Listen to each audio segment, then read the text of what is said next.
Ladies and gentlemen, good afternoon. During the Philippine presidential election last May, I was given by our people a majority mandate to lead a country of close to 110 million people. This represents a shared vision of strength through unity. I called for unity throughout that campaign, and I am humbled that my call for unity resonated with my fellow countrymen and echoed their desire for a better future. They rejected the politics of division, as I, during the campaign and up to now, said nothing to offend any of the other candidates. And I bring that message of unity to you today. In our place in the community of nations, I have always said that the Philippines shall continue to be a friend to all, an enemy to none. I will reiterate what I said during the inauguration. We will continue to be a good neighbor, always finding ways to collaborate with the end goal of mutually beneficial outcomes. If we agree, we will cooperate and we will work together. If we differ, we will negotiate until we reach an agreement. At the United Nations General Assembly, I spoke about the importance of dialogue and solidarity in the face of the many challenges and threats that we now have to deal with. This means exerting every possible effort to transcend our differences and commit to end conflict. We are compelled to do this despite the increasing geopolitical tensions and aggressive strategic competition that is transforming the global landscape. The United States certainly plays an important leadership role in fostering an environment of stability and peace, not just globally, but certainly in our region. We appreciate the recognition by the United States of the strategic importance of the Indo-Pacific area and its long-standing alliance with the Philippines in this regard. The special relationship between our two countries is indisputable, founded on a long history of diplomatic relations and historical and cultural linkages that existed before that formal linkage, that formal partnership between the United States and the Philippines. The United States, after all, is our only treaty ally. We believe that our alliance is an important basis for substantial and sustainable Philippine-U.S. cooperation in support of the Philippines' security and socio-economic development agenda. On the security front, we seek collaboration to effectively implement the framework of defense agreements while enabling the meaningful modernization of our armed forces and civilian law enforcement capabilities. As I clearly stated in my State of the Nation address, I will not preside over any process that will abandon even a square inch of territory of the Republic of the Philippines to any foreign power.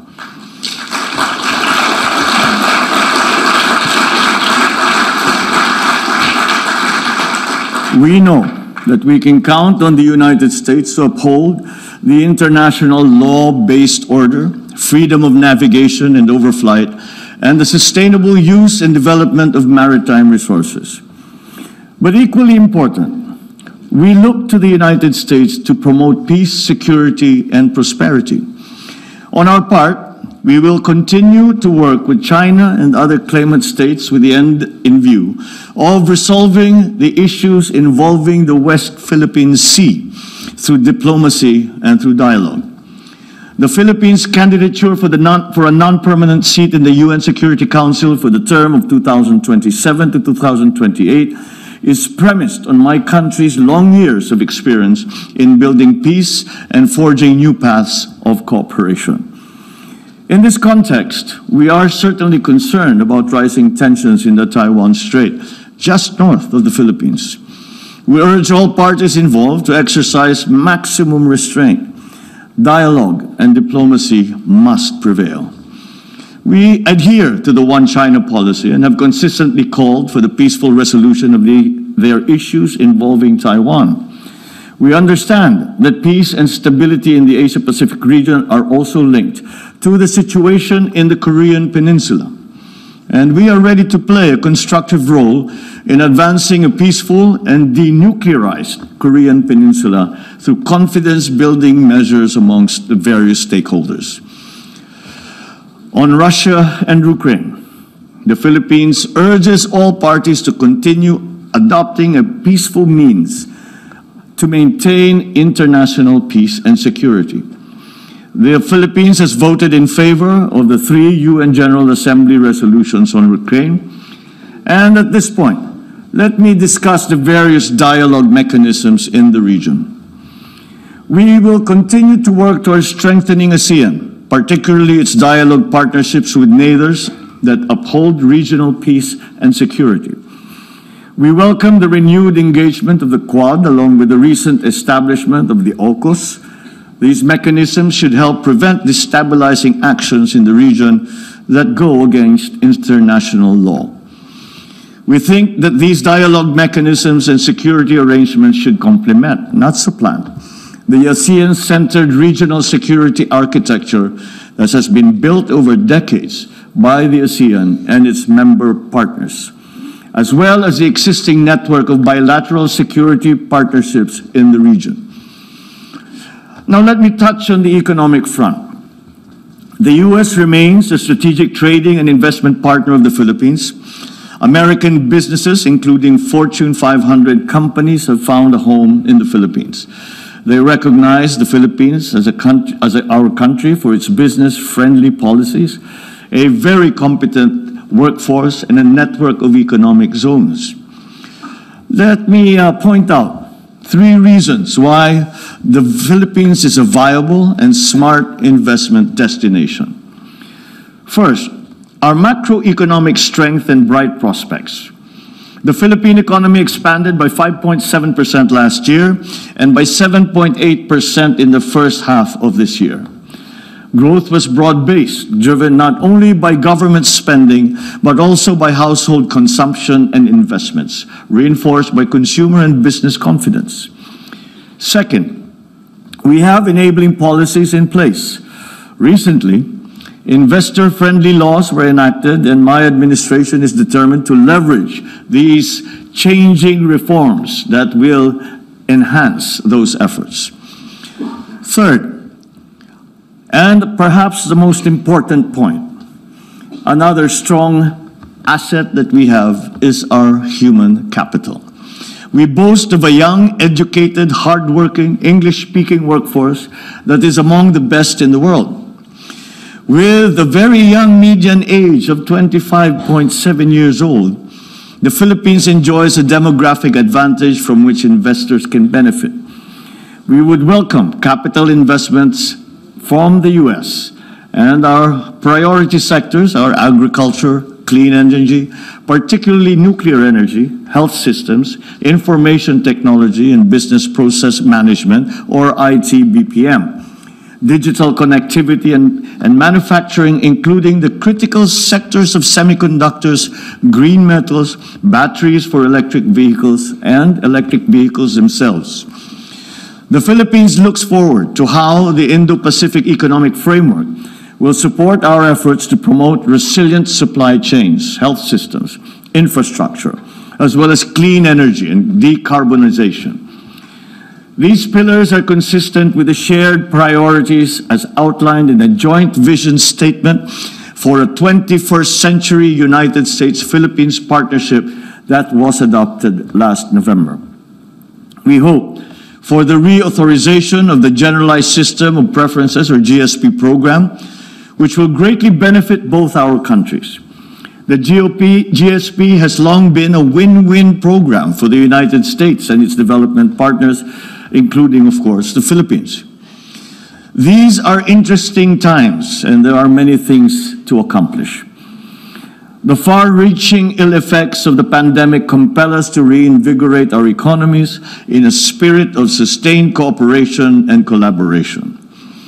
We must use public and private resources effectively to encourage the expansion of trade, investment, technology transfers, all to accelerate our development.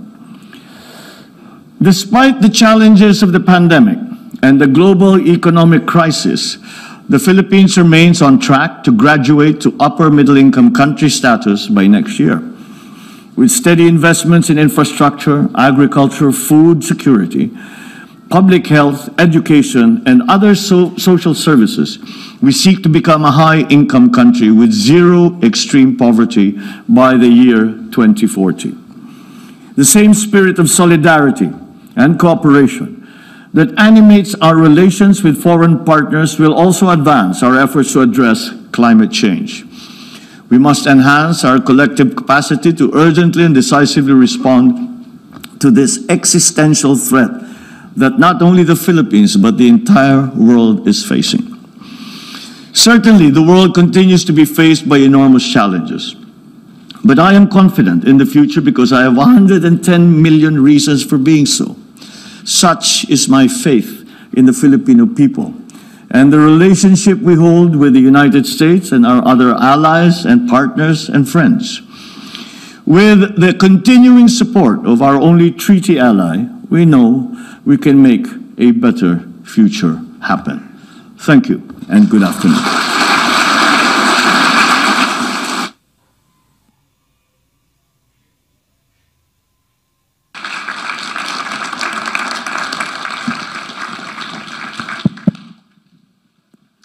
Well, thank you very much, Mr. President.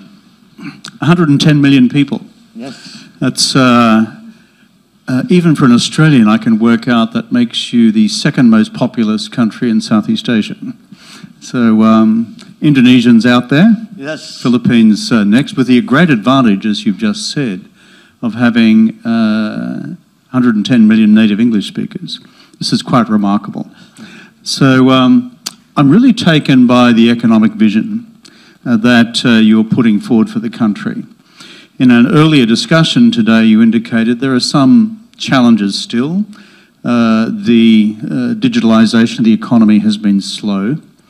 But in terms of the future, if you're looking at the digital economy, the renewable energy transformation, but also future secure supply chains, give us a sense of where you hope the country to be economically at the completion of this term.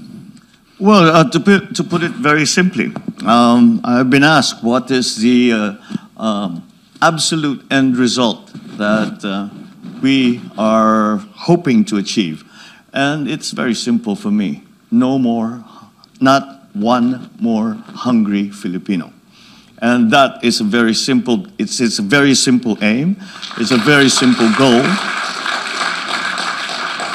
But I dare say it is not necessarily a simple problem to solve, and it requires a great deal of effort and thinking on the part of the public sector. But if it is the public sector's responsibility to attend to that social problem that we are facing, we are engaging, this is the new policy of this administration, we are engaging the public sectors, the private sector rather, as partners in that effort. We hope to leverage whatever it is that the government can do to maximize the effects of what development we are able to encourage, and to the benefit of those who have come to help us, our partners, our investors, and of course to the benefit of the ordinary Filipino. And so as I came into office, of course, the primary concern was the economy. The primary concern was the livelihood of Filipinos. And this is why we have come to the conclusion with economic managers who we have engaged and have asked to join government. I believe that we have the best and the brightest of our economic managers, with all of whom have a long history of success and a true understanding of the problems that Filipinos face, and furthermore, a true understanding of what we need to do to solve those problems. And again, we have managed to engage our private sector partners. and to be part of this effort. And I do not think that we could manage to do this by ourselves in the public sector. To take that point a little further, I would say that not only private sector partners in the Philippines, but also partnerships between governments and the Philippines as partners, as allies, as friends. As we all emerge from the pandemic and try to reinvigorate and transform our economy, I believe that the partnerships that we make between our friends and allies around the world are going to provide the stability that we are going to need as we face a new world and face the problems really that we have not faced before the pandemic and we have not faced before, and we now have to find new solutions. Business as usual, in our view, simply has no place in that because it is not business as usual. The pandemic basically has changed everything.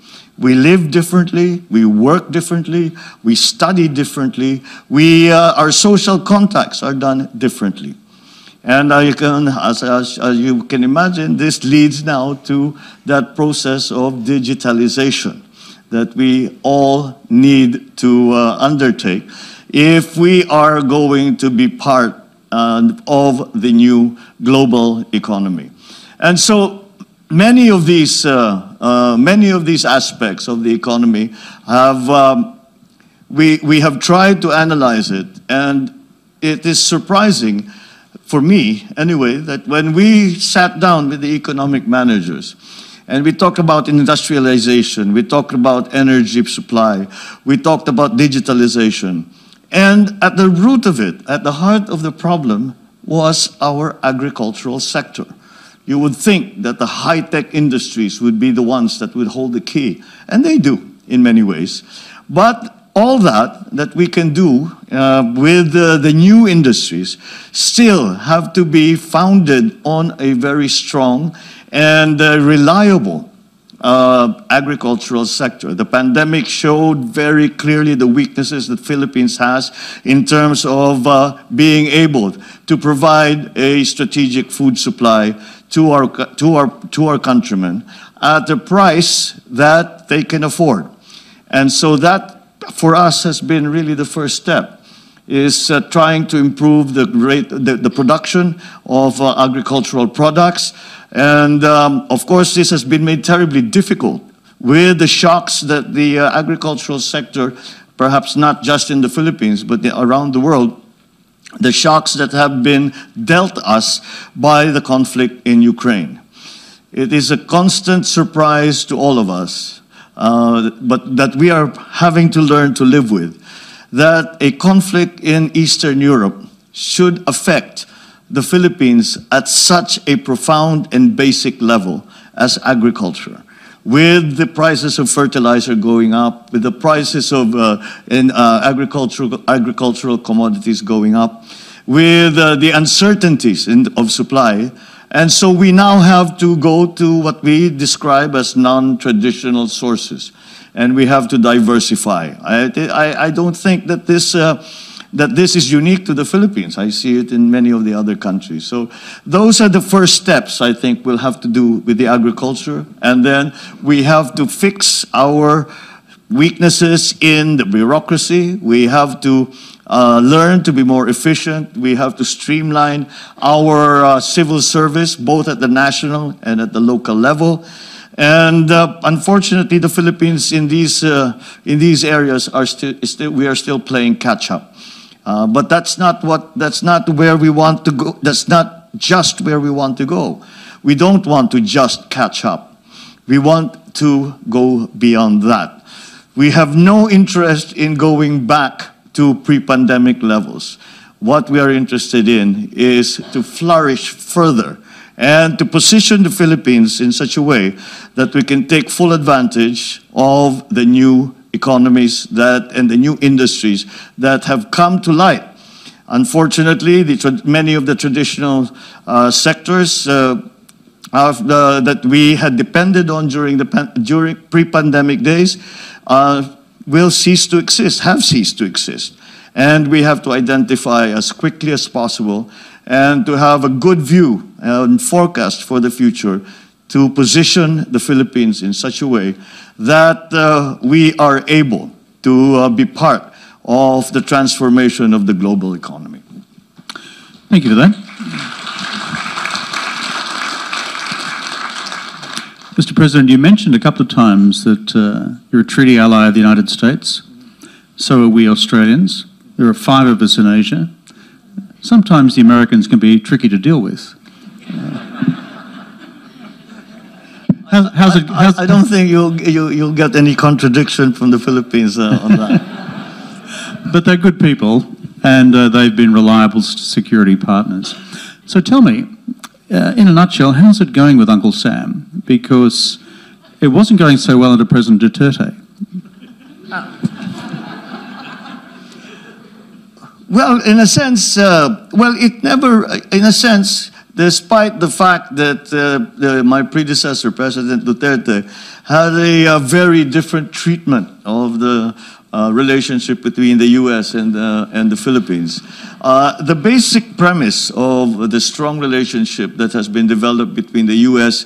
and the Philippines over more than 100 years, beyond the time that we had a formal diplomatic relationship, is recognized as being as strong as it has ever been, and that it is necessary, especially with the events of the past few weeks and months, maybe, where what has happened is that many times I had felt that in the past years there was a feeling that we had come to a kind of modus vivendi in our region. And that we have found a way to live with each other in peace and found a way to calm the waters whenever things go awry a little bit. But again, the events in the last few months really have pointed out that those problems had not really gone away. They were just bubbling under the surface, and they now have come above the surface, and we have to face those challenges, and we have to deal with them. So the United States, the partnership between the United States and the Philippines is going to be certainly a very, very important part of being able to manage those problems that we have been facing. I think it's no surprise to anyone that the Philippines has some of these conflicts with the People's Republic of China, and the position that the Philippines takes is that we have no territorial conflict with China. What we have are China claiming territory that belongs to the Philippines.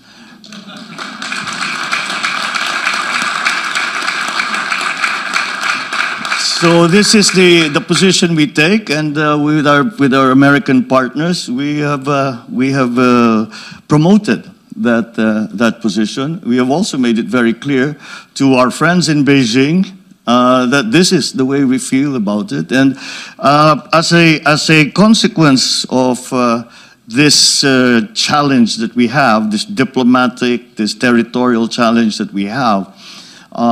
I'd like to point out that this is the first national election in the Philippines where foreign policy was an issue with the people. Generally speaking, in our experience, the foreign policy, the ordinary citizen, the ordinary voter, would say, well, foreign policy is not really our concern. Let the experts in government decide that. But when it happens that our fishermen are not allowed to continue with their livelihood, to fish in areas where they have fished for the last 30, 40 generations, then it becomes an issue right at the gut of our people. And that is where we find ourselves now.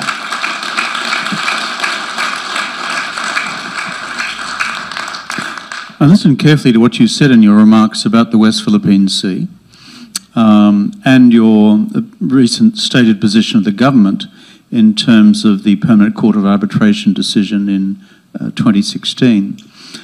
So, given China's posture, which is in recent times usually not through grey-coloured vessels, that's warships, but through ships of other colours, sometimes Coast Guard vessels, and sometimes fishing fleets, and sometimes fishing fleets comprised of hundreds of vessels very close together. Looking ahead for the next couple of years, what would you ask our Chinese friends to do differently? Well, what we have tried, I mean, in my view, nobody wants to go to war. The one thing we need to avoid is a shooting war. And I have always said that the fundamental principle that guides our foreign policy is peace. We talk about the economy. We say that we are in crisis. There are many things that we need to do. We have good plans for it. We are very optimistic about the future. But all of these things will be for naught if there is conflict in the region.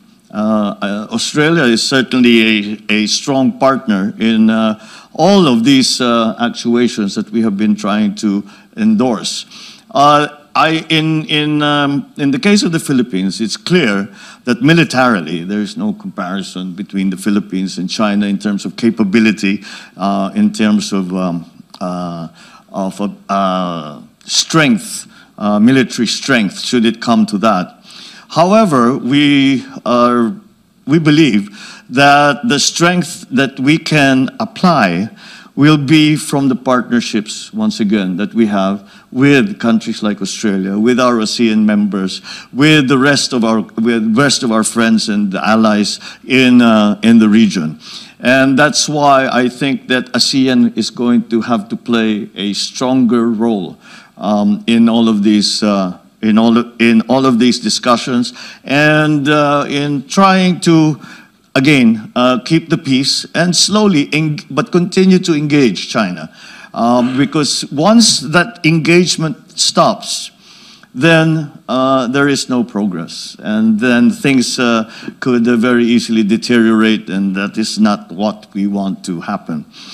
So we have tried, on a bilateral basis with China, although we maintain our position in terms of our maritime territories and their fishing rights, our economic zones, we have nonetheless tried to continue to engage China on that basis, on those subjects, but also engage China on other aspects, the people-to-people relationships, even the economic relationships that we have fostered with China, even some of the other exchanges that we have had in terms of education, in terms of cultural exchanges, in terms of all of the other things. I have always told my Chinese friends, and I said, let us not make our differences concerning maritime, like the baselines, the economic zones, etc. Let us not make that the defining element of our relationship. Because if that is the only defining if that will be the defining relationship of the defining part of our relationship, then we are really at a standstill. And hopefully if we make progress in other areas, this will help. I always quote that the way that the United States, for example, and China came together was through ping pong. If you remember, it was because the Chinese ping pong captain played with the United States ping pong captain, and they became friends, and ping pong went to the United States. And this led to Richard Nixon going to China and establishing diplomatic relations. So perhaps that's something. So we must explore everything. We must explore every avenue. We do it G to G, government to government. Basketball? Could we do basketball? Basketball could be could be another. But in any single way, we never know. You never know where the progress will come. So you have to try everything. You cannot discount anything and limit yourself to just the traditional ways of negotiating, the traditional ways of dealing with this kind of problem. We have to be, to an extent, I would say that we have been successful, and that we have slowly begun to redefine, or rather, no, not redefine, but to add to that relationship in other aspects of diplomatic life, of political life within the region. And I think that has happened because of, again, the strong partnerships that we have with the other countries, our allies around the region. And that way, that united front that we can present, I think is a very, very important aspect of that engagement. In your speech before, you also made positive reference to the Quad and AUKUS, and that follows, I think, from the logic you've just explained about those beyond the Philippines on whom you can rely for security policy support. Your reflections on how the Quad, for example, aids to strategic stability in the region, that would be of interest, I'm sure, to this audience. And within that, your view and vision of your future relationship with Japan. Well, the Quad certainly is another one of those agrupations that we feel are going to be, it's a partnership between countries that I think, again, if we were to move as one country alone, it would not be as effective as if we approach the problem as part of these political, diplomatic agrupations, even military agrupations that we have put together. So that's again something that is fundamental to the way we try to approach the problems that we are facing vis-a-vis the maritime disputes that we have. I have to remind people that these maritime disputes are not only with China. We also have within ASEAN some disputes with our other member countries. So, but in my view, this applies as well. So these kinds of partnerships, I think, are very, very important. Now, Japan, certainly, I had a meeting with the Prime Minister Kishida, just the other day, and naturally, I think it's no surprise to anyone that they are terribly, terribly concerned, not only of China. But because of the recent events, we have focused on the Taiwan situation, the visit of the United States House Speaker Nancy Pelosi to Taiwan, sort of highlighted once again the simmering tensions that, as I said, were beneath the surface, but now have surfaced out into the open.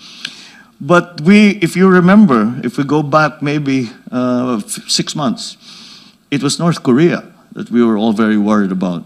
And it is exactly that, that I think that aspect of it that Japan is also worried about, because when you have missiles flying over in your skies and into the sea, it's not very surprising that Japan will be alarmed. And again, that is part of the relationship that we have between ally countries. Japan is an ally. Japan is a friend and a partner in many, many ways, again. And that, again, we feel that we should strengthen that and continue to promote that partnership. The difference between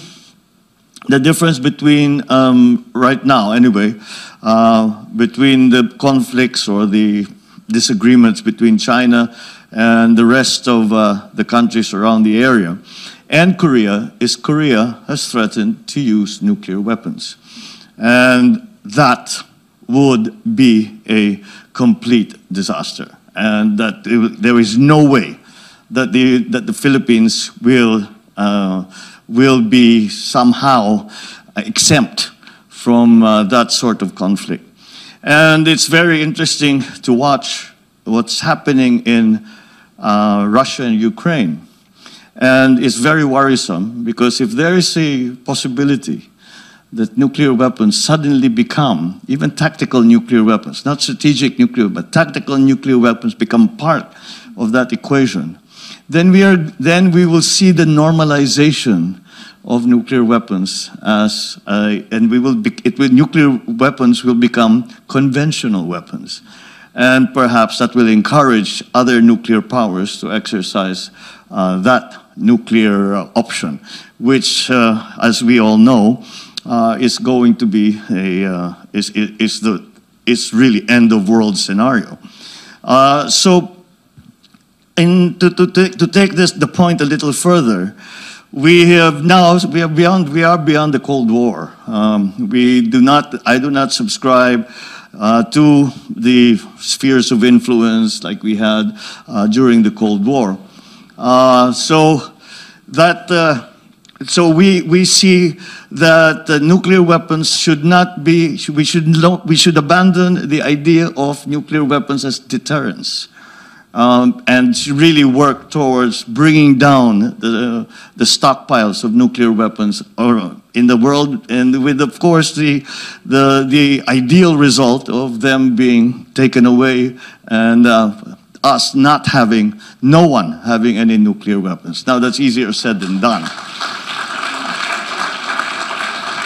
That's easier said than done because each country that has nuclear weapons have a different view on the subject and feel that they must have it because they have enemies that they feel that need to be deterred.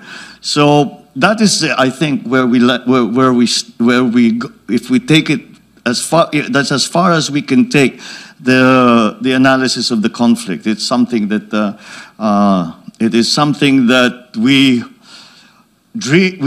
pray for, but the way towards that end certainly is not clear, as there are so many varied and different views on the subject vis-a-vis the individual situations of those countries that do have nuclear stockpiles. So this is the thinking that we have developed.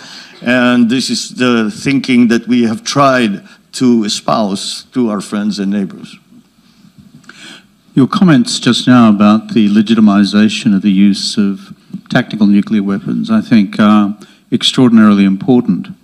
The more of us in the international community who are serving political leaders like yourself who make that clear to our friends in Moscow, the better. If we cross that threshold, we're into a world of different pain. Domestic politics, 60% of the vote in your election, pretty impressive. The best I ever did was 53. So you're obviously a better campaigner than me, my friend. But on domestic politics, and I always head in this direction with all of our guests. Had the Chinese Foreign Minister here yesterday. Under President Duterte, there were concerns raised about human rights in the Philippines, and particularly in his drugs campaign. Some questions today about legal actions against your Nobel laureate, Maria Ressa. And then even the State Department report, annual report, refers to several hundred continued political prisoners. So your reflections, I noticed what you said before about unifying all Filipinos. Could you give us your reflections on the future of human rights in the Philippines? Well, the argument, or rather the discussion about human rights in the Philippines in the past few years has really derived from the anti-drug war that President Duterte undertook. And as I come into office, you look and you see we cannot stop the drug war. The problem continues to exist. What we can do is to examine and learn lessons from the experience from the past administration.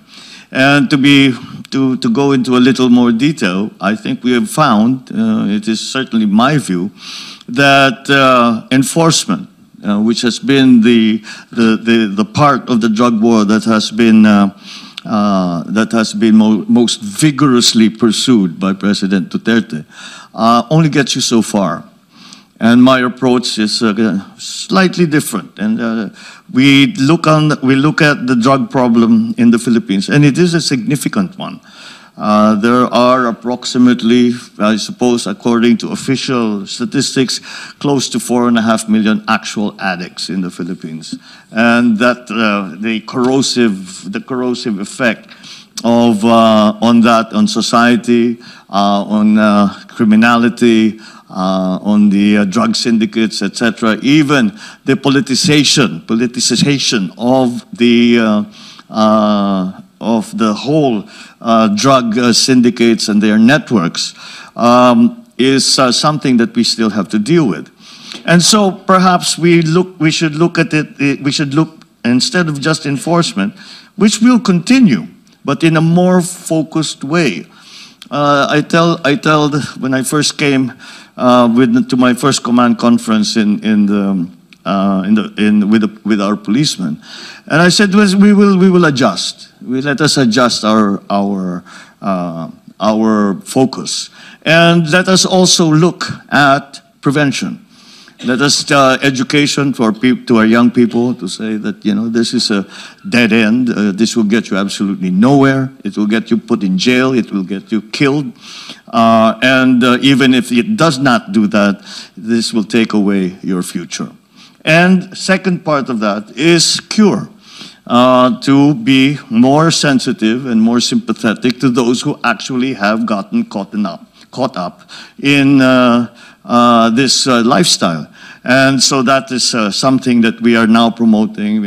We are trying to learn which are the best methods now to pull our victims, really is what they are, pull them out of that culture and to help them start again and to live a good life as good and constructive members and contributing members of society.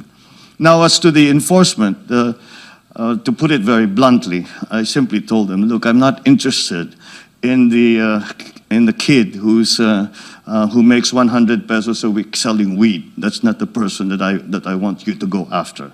I want you to go after people who, if we get them, if we neutralize them, we put them in jail, we put them away, whatever it is, will make an actual difference, so that the supply of drugs, the system of distribution, the system of importation of drugs, because much of it really does come from abroad, that will actually make a difference. It will put a stop to it. And that's what we are working on right now. So those are the different elements of those three elements of the anti-drug effort of this government. Those are, the focus has certainly changed, and even the methodology has changed. Well, thank you for that. There was the Nobel laureate Maria Ressa. I know there's some sort of legal case involving her at the moment. What are the prospects there? Is it caught up in your courts, or is it because she's a Nobel Prize winner, there is international preoccupation with her case as well? Well, really what happened with Maria Ressa and Rappler is that it was determined that it is a foreign enterprise, and that's not allowed in our rules, in our law. And her situation right now is that it has nothing to do with her political leanings. What has happened is that an individual has filed cyber libel cases against her, and that's what she's facing now. So that is the situation with Maria Ressa. Rappler actually continues to operate. You can look them up on the internet. They make their comments and make their posts, and they continue to operate in that way. However, she herself personally is facing, I believe it's 2 cyber libel cases, and we just, we have a very clear delineation of powers in our political system, very much styled after the American system, where we have the executive, the judiciary, and the legislature, and they're co-equal. And so it is highly improper for the executive to interfere in either the legislature or the judiciary. So the end of UN week here in New York, you've had a bucket load of meetings. Have you had some fun? Well, being in New York is always fun. I haven't been.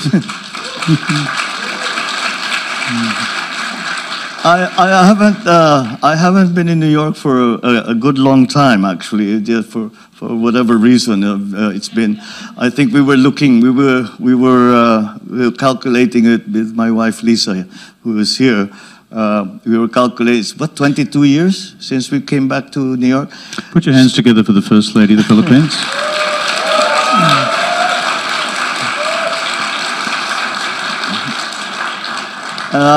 It's been 22 years. She practiced law here for many years. And so she's really part of that song. She's a native New Yorker. And we missed it. We missed it terribly. I spent a good deal of time as well in New York, perhaps not as a permanent resident or working here, but simply because I learned to enjoy and really have great affection for the city and its people. And we missed it terribly, and we were very happy to be given the chance to come back. But I would say that she has had a better opportunity to have some fun in New York. I have tried very hard to maximize every single hour that I've been here to make these contacts, and as you described them, I have a bucket load of meetings, which I think have gone rather well. But as I said, it's it doesn't take much just to be able to look out my window and to see New York, to Central Park, to see New York at night, to walk along the street, to get my sabret and my souvlaki sandwich.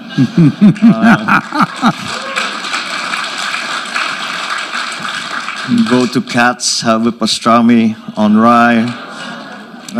Did you go to Essa Bagels to get your bagels? And I'm a happy camper. Doesn't take much. Yeah, well, I have much the same sentiment about this town. Yeah, for a small town, it's not bad. Mr. President, as you said, UN General Assembly Week, I always found to be a bit like speed dating for heads of government, you know, in the door, out the door, in the door, out the door. You are such a welcome guest here at the Asia Society. Our centre in Manila, headed by Doris Ho. Put your hands together for Doris.